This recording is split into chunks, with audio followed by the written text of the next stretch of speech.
Hello guys, कैसे आप सभी लोग बुक ऑफ स्प्राई के एक और न्यू एपिसोड के साथ हाजिर हूँ। तो जैसा कि लास्ट एपिसोड के एंड में हमने देखा था, योनहाई डीमन स्कीमिंग सेक्टर के सभी एल्डर से कहता है, जब मैंने इस क्लैन के क्लैन लीडर बनने की पदभार संभाला था, तब मैंने शपथ लिया था कि ब्रदर जूफेन के दुश्मन हमारी पूरी लू फैमिली के दुश्मन होंगे, चाहे वो कोई भी हो और कितना भी ज्यादा ताकतवर क्यों ना हो, हम हमेशा ब्रदर जूफेन के साथ रहेंगे। तो ये सुनकर डीमन स्कीमिंग सेक्टर के सभी एल्डर्स हिल गया योनहाई के बहादुरी को देखकर। और फिर वेनेबल बाई अपने मन में सोचने लगा, ये कैसी दोस्ती है कि पूरी कबीले को एक आदमी के लिए दाव पे लगा दिया। अब मुझे कोई हैरानी नहीं हो रही है कि स्टीवर्ट जूफेन ने क्यों सेक लीडर बनने से मना कर दिया था, ताकि वो अपनी इस क्लैन में वापस आ सके। ये क्लैन वाकई में एक ऐसी जगह है जो कि आपको मन की शांति देता है। ये पूरी तरह एकजुट क्लैन है, हमारी सेक्टर की तरह नहीं जो कि अलग अलग जगह पर अलग अलग मसले लेकर बैठा हुआ है। तभी बाहर बहुत सारे धमाके होता है, जिस वजह से डीमन स्कीमिंग सेक्टर के सभी एल्डर्स और वेनेबल चौंक जाता है। वो सभी लोग घबरा कर कहता है, क्या दुश्मन ने हमारे ऊपर हमला कर दिया? जो देखकर लैंगबुचन हंसते हुए कहता है, सब लोग शांत हो जाए, इतना ज्यादा परेशान मत हुई। हमारे ऊपर पीछा करने वाले हमारे डिफेंसिव एरिया के ऊपर हमला कर रहे हैं, इसमें कोई दिक्कत वाली बात नहीं। लैंगबुचन के बातों को सुनकर वेनेबल कोई चौंकते हुए कहता है, क्या पीछा करने वाले? क्या ये वही 100 इथियल स्टेज के एक्सपर्ट है? तब तो ये चीज बहुत ही ज्यादा डरावनी है,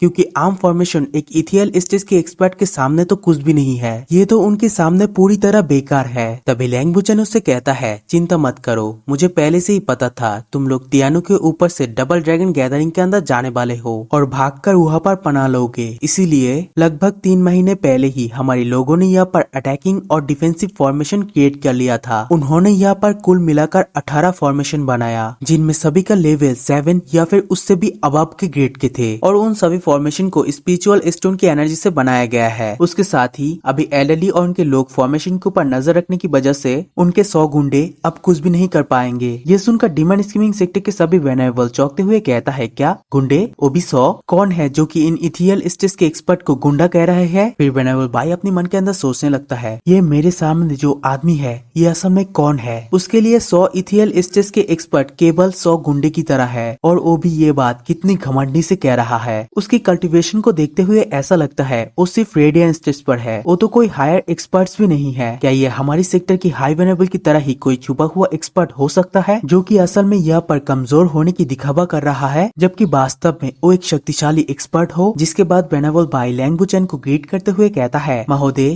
क्या मैं आपसे आपका नाम पूछ सकता हूँ? जिसके जवाब में लैंगबुचन कहता है, मैं तियानो के लू फैमिली के लैंगबुचन हूँ। तो ये सुनकर डीमन स्कीमिंग सेक्टर के सभी एल्डर्स और वेनेबल चौंक जाता है। वो लोग चौंकते हुए कहता है, क्या सच में? तुम तो तियानो के 3 तेज दिमाग बालों में से एक हो, द जीनियस लैंगबुचन। सर, हम तो हमेशा से आपके नाम की तारीफ सुनते आ रहे हैं। तभी लैंगबुचन हंसते हुए कहता है, आप सभी लोग कुछ ज्यादा ही कर रहे हैं। एक कल्टीवेटर के रूप में शायद मैं आप लोगों के सामने कुछ भी नहीं हूँ, लेकिन सुपरवाइजर के तौर पर जब मेरे हाथों में इतने सारे मोहरे हो, मैं तुम सभी से ज्यादा ताकतवर हूँ। जब तक मेरे पास चलने के लिए मोहरे है, मैं किसी को भी हरा सकता हूँ। तभी वेनेबल भाई कहता है, जी हाँ, हमने आपकी प्रतिभा के बारे में बहुत पहले ही सुन रखा है। हमें बस बिल्कुल भी उम्मीद नहीं थी कि हमें आप ब्लू फैमिली के अंदर मिलेंगे और इस फैमिली के अंदर बस जाएंगे। ये वाकई में हमारे लिए एक आश्चर्य वाली बात है। वो लोग जानते थे कि लैंगबुचन कल्टीवेशन में ज्यादा अच्छा नहीं था, लेकिन क्लैन का सुपरवाइजर होने के नाते उनके पास अनगिनत लोग थे जिनको वो आदेश दे सकता था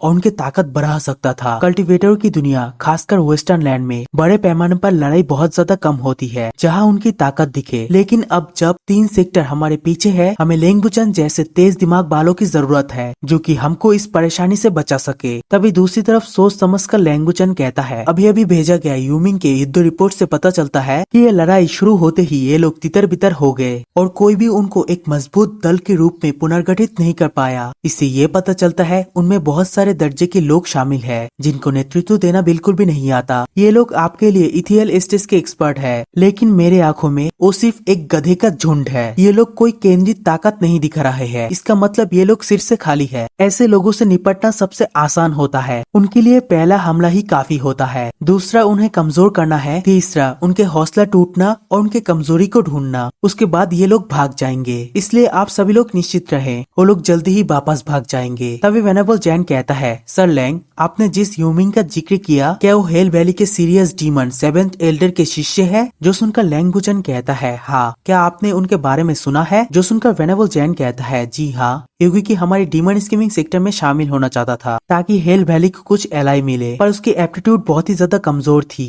इसीलिए उसे नजरअंदाज किया गया। हालांकि वो बुद्धिमान होने के बावजूद वो क्लैन के लिए लॉयल नहीं था, इसीलिए उसे ठुकरा दिया गया। लेकिन बाद में उसे हेवन के 3 सबसे तेज दिमाग बालों में से एक माना गया, एक ऐसी उपाधि जिसका वो वास्तव में हकदार थे और खूब नाम कमाया। इतनी चालाकी से नाम कमाना उतना भी आसान नहीं, और जब साजिश रचनी और योजना बनाने की बात आती है तो उनके जैसा कोई दूसरा मिलना वाकई में बहुत ही ज्यादा मुश्किल है। और मुझे कभी उम्मीद नहीं थी उनका शिष्य इस लू क्लैन के अंदर रहेगा। क्या इसका मतलब ये नहीं है कि लू फैमिली ने तियानो के 3 सबसे हेवनली तेज दिमाग बालों में से 2 को हायर कर लिया है और एक सलाहकार के रूप में अपने साथ मिला लिया है, और शायद इसी वजह से लू फैमिली इतनी तेजी से तरक्की कर पा रहा है। और दूसरी तरफ वेनेबल जैन की बातों को सुनकर योनहाई और लैंग बुचन एक दूसरे की तरफ देखने लगता है। तभी दरवाजा खोलकर योनमिंग और एल्डरली अंदर आता है और उनको देखकर लैंग बुचन कहता है, क्या काम खत्म हो गया? लेकिन क्या मैं तुम लोगों से नहीं कहा था अपने स्थिति का फायदा उठाओ और उनके ऊपर एक और हमला कर दो? जिसके जवाब में योनमिंग आगे आते हुए कहता है, इसकी कोई जरूरत नहीं है। तुम चाहते थे उन्हें पूरी तरीके से थका दो ताकि वापस जाकर और सैनिक बुला सके। इस बीच तुम जुगे चैनफैन को समय दे सको, लेकिन मैंने उन्हें वापस जाने के लिए मना लिया है, जिस वजह से वो लोग जल्दी हमारा पीछा नहीं करेंगे। ये वाकई में एक अच्छी बात है तुम्हारे लिए। तुइमिंग के बातों को सुनकर लैंग बुचन चौंक जाता है। वो कहता है, लेकिन कैसे? दुश्मन को कैसे तुम वापस जाने के लिए सलाह दे सकते हो? जो सुनकर यूमिंग कहता है,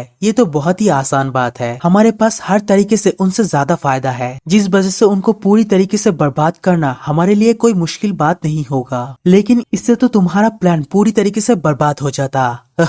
तो मैंने डीमन स्कीमिंग सेक्टर के एल्डर्स को मारना शुरू किया और मिस्टिकल हेवन सेक्टर के बहुत सारे एल्डर्स को जख्मी किया। और जहाँ तक हेवन ट्रेनिंग सेक्टर की बात आती है, उन्हें अंजाम देने का जिम्मा मैं स्वयं ले लिया। मैंने उन्हें जस्ट जाकर बताया कि मुझे एक संदेश मिला है कि हमने हेवन ट्रेनिंग सेक्टर के साथ एक शांति समझौता कर लिया है। उन्हें ये कहकर वापस भेज दिया कि जाओ जाकर अपनी सेक्ट लीडर से पूछ लो, और वो लोग फिर आज्ञाकारी बनकर वापस चला गया। तो ये बात सुनकर डीमन स्कीमिंग के सभी एल्डर्स और वेनेबल काफी ज्यादा शॉक्ड हो जाता है कि ये बंदा अकेला हेवन ट्रेनिंग सेक्टर को संभाल कर चलाया, जहाँ पर दर्जनों इथियल स्टेज के एक्सपर्ट थे। तभी लैंग बुचन पीछे से यूमिंग से कहता है, तो फिर मुझे इसकी खबर क्यों नहीं आई अब तक? जो सुनकर यूमिंग कहता है, आपको इसके संदेश जल्दी मिल जाएगा, नहीं तो आपने मुझे युद्ध के दौरान हेवन ट्रेनिंग सेक्टर के लोगों को ज्यादा मारने के बारे में नहीं कहा होता। जो सुनकर लैंग बुचन पूछता है, क्या तुम्हें सच में लगता है वो बुढ़ा आदमी ये काम जरूर कर सकता है? जो सुनकर यूमिंग पीछे मुड़ते हुए कहता है, पिछले प्रधानमंत्री होने के नाते विदेश के साथ उसके लेना देना काफी ज्यादा मजबूत है। यूमिंग मुस्कुराया, उसने बाकी लोगों की तरफ ज्यादा ध्यान नहीं दिया। दूसरी तरफ लैंग बुचन उसकी बातों को सुनकर सिर हिलाते हुए कहता है, जी हाँ, उस बुढ़े जुगे के पास सचमुच ये क्षमताएं है, वो ये काम आसानी से कर सकता है। उन दोनों की बातों को सुनकर योनहाई पूछता है, सर लैंग, आप लोग किसके बारे में बात कर रहे हैं? दूसरी तरफ लैंग बुचन क्लान लीडर योनहाई को रिपोर्ट करता है, क्लान लीडर,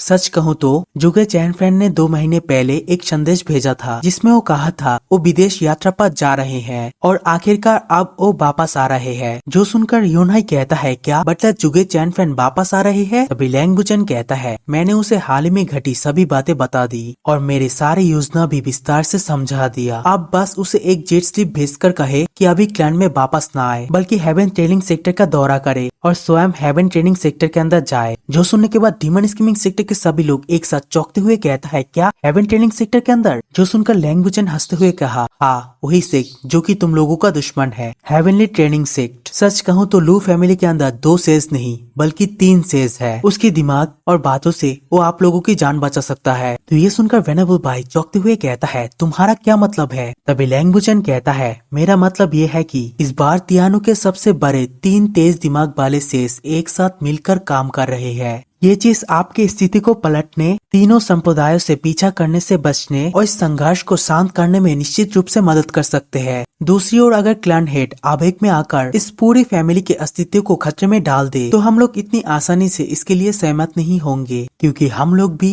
इस क्लैन से जुड़े हुए हैं। दूसरी तरफ हमें हेवन ट्रेनिंग सेक्टर के मेन कोर्टयार्ड का सीन दिखाया जाता है। मेन हॉल में हेवन ट्रेनिंग सेक्टर के सेक्टर लीडर बैठा होता है। तभी वहाँ पर प्राइम मिनिस्टर जुगे चैनफैन आता है और उससे कहता है, मैं तियानो के सबसे बड़ी फैमिली लू फैमिली से जुगे चैनफैन आया हूँ। मैं पहले प्राइम मिनिस्टर रह चुका हूँ, जो कि अब लू फैमिली के एक बटलर है। जो सुनकर हेवन ट्रेनिंग सेक्ट के सेक्ट लीडर जुलियन कहता है, कल तक तियानो के प्रधानमंत्री अब ब्लू फैमिली के स्टीवर्ड, बस टाइटल बदला है लेकिन ताकत प्रधानमंत्री जितनी ही है। जुगे चान फैन, तुम यहाँ पर क्यों आए हो? तुम्हारे हाथों में तो पूरी तियानो है, तुम उसे छोड़कर यहाँ पर क्यों आए हो? क्या कोई खास वजह है जो कि तियानो के सरकारी काम को छोड़कर तुम यहाँ पर मुझे पर्सनली मिलने आए हो? इसी के साथ ये वाला वीडियो यहीं पर एंड करूंगा। Good bye.